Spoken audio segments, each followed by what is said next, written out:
ಇಲ್ಲ ರೀ, ಇವಾಗ ನಾವು ಹೋಗೋದ್ರಿಂದ ಸಂತೋಷ ಆಗಲ್ಲ, ಇನ್ನೂ ತೊಂದರೆನೇ ಆಗುತ್ತೆ. ಅದು ಅಲ್ಲದೆ ಡಾಕ್ಟರ್ ಹೇಳಿದ್ದಾರೆ ಅಲ್ವಾ, ತುಂಬ ಜನನ ಸೇರಿಸಿ ಅಚ್ಚಿಗೆ ಡಿಸ್ಟರ್ಬ್ ಮಾಡಬೇಡಿ ಅಂತ. ನಾವೆಲ್ಲರೂ ಒಟ್ಟಿಗೆ ಹೋದರೆ ಗುಂಪು ಸೇರ್ದಾಗಲ್ವಾ? ಜಯಂತವ್ರೆ, ಅವ್ರು ಹೇಳ್ತಾ ಇರೋದು ಸರಿಯಾಗದೆ. ಈಗ ನಮ್ಮ ಅಲ್ಲಿಗೆ ಹೋಗ್ತಿರೋದೇ ಸರಿ. ನಮ್ಮಿಂದ ಇನ್ನೊಬ್ರಿಗೆ ಯಾಕೆ ತೊಂದರೆ ಆಗ್ಬೇಕು ಹೇಳಿ? ಹೆಂಗಿದ್ರು ಊರಿಗೆ ಹೋದ್ಮೇಲೆ ನಾನು ಮೇಡಮ್ ಅವರು ಅಜ್ಜಿ ನೋಡೋಕೆ ಹೋಗ್ತೀವಿ. ಈಗ ಎಲ್ಲರೂ ಫೋನಲ್ಲೇ ಮಾತಾಡಮ್ಮ, ನೀವು ಬಿಡು ಮಾಡಿಕೊಂಡು ಹೋಗ್ಬಿಟ್ಟು ಬನ್ನಿ. ಹಾಂ, ಏನಂತೀರಾ?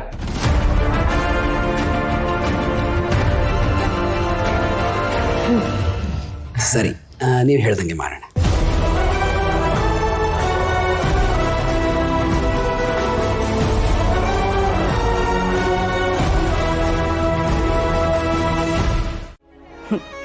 ಏನು ಯೋಚನೆ ಮಾಡಬೇಡ, ಮುಂದೆ ಎಲ್ಲ ಒಳ್ಳೇದಾಗತ್ತೆ. ಸರಿ, ನೀನು ನಿನ್ನ ಆರೋಗ್ಯನ ಚೆನ್ನಾಗಿ ನೋಡ್ಕೋ. ಆಮೇಲೆ ಮಗಳ ಮನೆ ಹೆಂಗೆ ಬರೋದು ಅಂತೆಲ್ಲ ಯೋಚನೆ ಮಾಡ್ತಾ ಇರಬೇಡ. ನಿನಗೆ ಯಾವಾಗ ಬರಬೇಕು ಅನಿಸುತ್ತೋ ಆವಾಗ ಇಲ್ಲಿ ಬಂದು ಹೋಗ್ತಾ ಇರು, ಗೊತ್ತಾಯ್ತಾ? ಬೇಡ ವೀಣಾ, ನಾನು ಆಗಾಗ ಅಲ್ಲಿಗೆ ಬರೋದು ಚೆನ್ನಾಗಿರಲ್ಲ. ನನ್ನ ನೋಡಬೇಕು ಅನ್ಸಿದ್ರೆ ನಾನು ಹೇಗೂ ಇಲ್ಲೇ ಇರ್ತೀನಲ್ಲ, ನೀನೇ ಒಂದು ಹೆಜ್ಜೆ ಬಂದು ಹೋಗೋ. ಇಲ್ದಿದ್ರೆ ಫೋನಲ್ಲಿ ಮಾತಾಡ್ತಿರ್ತೀವಲ್ಲ, ಪರವಾಗಿಲ್ಲ ಬಿಡು. ಏನಮ್ಮ ನೀನು, ಇಷ್ಟು ವರ್ಷ ಆಯಿತು, ಇನ್ನೂ ನೀನು ಇಷ್ಟೊಂದು ಸಂಕೋಚ ಪಟ್ಕೊಂಡ್ರೆ ನಾನು ಏನು ತಾನೇ ಹೇಳೋಕ್ಕಾಗತ್ತೆ ಹೇಳು? ಸರಿ ಬಿಡು, ಆರೋಗ್ಯ ಚೆನ್ನಾಗಿ ನೋಡ್ಕೊ, ಆಗಾಗ ಫೋನ್ ಮಾಡ್ತಾ ಇರು, ಸರಿನಾ? ಸರಿ ವೀಣಾ, ಹುಷಾರೇ. ಸರಿನಮ್ಮ, ಇಡ್ತೀನಿ.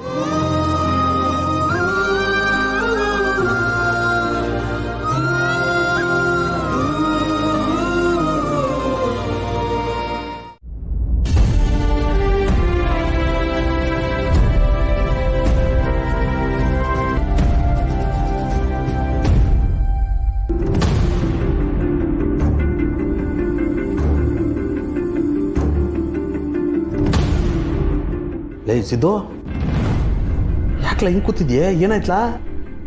ನನಗೇನಿಲ್ಲ ಕಣ, ಸುಮ್ಮನೆ ಕೂತಿದ್ದೆ ಅಷ್ಟೆ. ನಿನ್ನ ಮುಖ ನೋಡಿದ್ರೆ ಸುಮ್ಮನೆ ಕುಂತ ಕಾಣ್ತಿಲ್ವಲ್ಲ?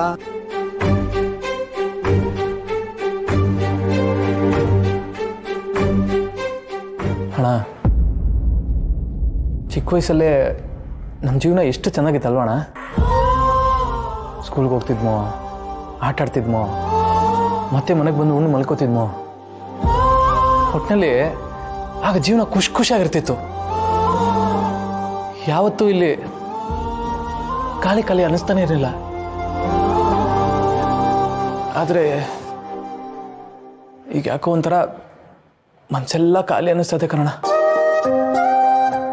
ಯಾಕಲ ಆಕ್ಸಿಡೆಂಟ್ ವಿಷಯವ ಮತ್ತೆ ಮನ್ಸು ಕಚ್ಕೊಂಡಿದ್ದಿ ಹೆಂಗೆ? ಹಂಗಲ್ಲಣ್ಣ, ನಾನು ಏನು ಹೇಳಕ್ ಹೊಂಟಿವಿ ಅಂದ್ರೆ,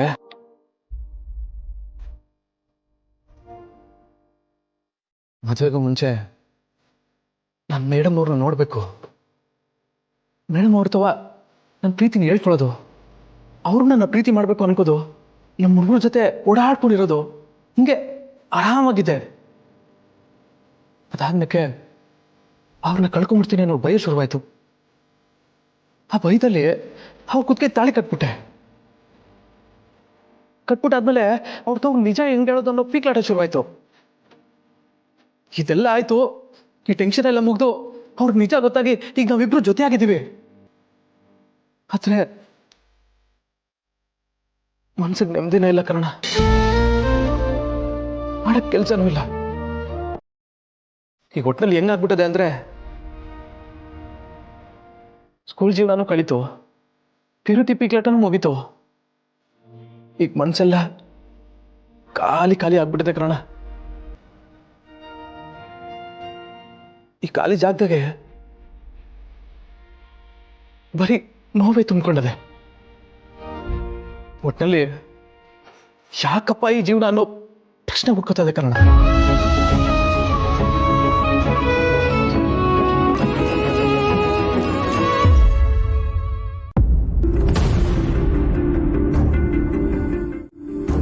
ಜೀವನ ಅಂದ್ರೆ ಹಿಂಗೆ ಕಲ, ಎಲ್ಲ ಟೈಮ್ನಾಗೂ ಖುಷಿನೇ ಇರ್ತದೆ ಅಂತ ಹೇಳೋಕ್ಕಾಗೋದಿಲ್ಲ. ಒಂದಿನ ಖುಷಿ ಇದ್ರೆ ಒಂದಿನ ದುಃಖ ಇರ್ತದೆ. ಅದಕ್ಕೆಲ್ಲ ಬೇಜಾರು ಮಾಡ್ಕೊಂಡು ಕೂತ್ಕೊಂಡ್ರೆ ಆದದೇನಿಲ್ಲ. ನಮ್ಮ ಮನಸ್ಸು ಸರಿ ಇಲ್ಲ ಅಂತಂದಾಗ ನಮ್ಮ ಸುತ್ತ ಇರೋ ವಾತಾವರಣನ ಸರಿ ಮಾಡ್ಕೊಂಡು ನಮ್ಮ ಮನಸ್ಸನ್ನ ತಿಳಿ ಮಾಡ್ಕೋಬೇಕು. ಆಗ ಮನಸ್ಸಿಗೂ ಸಮಾಧಾನ ಆಯ್ತದೆ. ಅದು ಹೆಂಗಣ ಸರಿ ಮಾಡ್ಕೊಳ್ಳೋದು? ಸುಲಭಕ್ಕಲ್ಲ. ಮನೆಯವ್ರ ಜೊತೆ ಎಲ್ಲ ಚಂದಾಗಿರು, ಅಜ್ಜಿ ಜೊತೆ ಹೋಗಿ ಮಾತಾಡು, ಅವನ ಜೊತೆ ಕಾಲ ಕಳಿ, ಅಪ್ಪ ಇನ್ ಕೆಲಸ ನೋಡ್ಕೋ. ರಾಜಕೀಯದಲ್ಲಂತೂ ಮಾಡಕ್ ಬೇಜಾನ್ ಕೆಲಸ ಅದೆ. ಲೈಸಿದು ಹೆಂಗಿದ್ಲ ನೀನು? ಅಜ್ಜಿ ಅಂತೂ ನಿನ್ನ ನಮ್ಮ ಹುಲಿ ಅನ್ನೋಳು. ನೋಡು ಹೆಂಗ್ ಮಂಕಾಗಿದ್ದಿ ನೋಡ್ಲಾ. ಬೇಡ ಕಳಿಸಿದ್ದು. ಇನ್ಮೇಲಾದ್ರೂ ರಾಜಕೀಯದಲ್ಲಿ ಏನಾದರೂ ಸಾಧನೆ ಮಾಡ್ತೀನಿ ಅಂತ ಪಣ ತೊಡು. ಎಲ್ಲ ಸರಿತದೆ ಕಲ. ಸುಮ್ಮನೆ ಹಿಂಗೆ ಬೇಡದಿರೋದನ್ನ ಯೋಚನೆ ಮಾಡಿಕೊಂಡು ತಲೆ ಹಾಳು ಮಾಡ್ಕೊಳ್ಳೋದನ್ನ ನಿಲ್ಲಿಸು. ಎಲ್ಲ ಸರಿತದೆ. ಸರಿ ಬಿಡೋಣ. ಏನೋ ನಾನು ಸಮಾಧಾನ ಮಾಡಬೇಕು ಅಂತ ಹೇಳ್ತಿದ್ದೆ. ಸರಿ, ನೀನು ಹೇಳ್ದಂಗೆ ಮಾಡ್ತೀನಿ. ಆದರೂ ನನ್ನ ಜೊತೆ ಮಾತಾಡೋದಕ್ಕೆ, ನನ್ನ ಸಮಾಧಾನ ಮಾಡೋದಕ್ಕೆ ನೀನಾದರೂ ಇದೆಯಲ್ಲ, ಅಷ್ಟೇ ಸಾಕು ನನಗೆ. ನಿನ್ನಂತ ಅಣ್ಣನ ಪಡೆದಿದ್ದೀನಿ, ಅದೇ ನನ್ನ ಧೈರ್ಯ.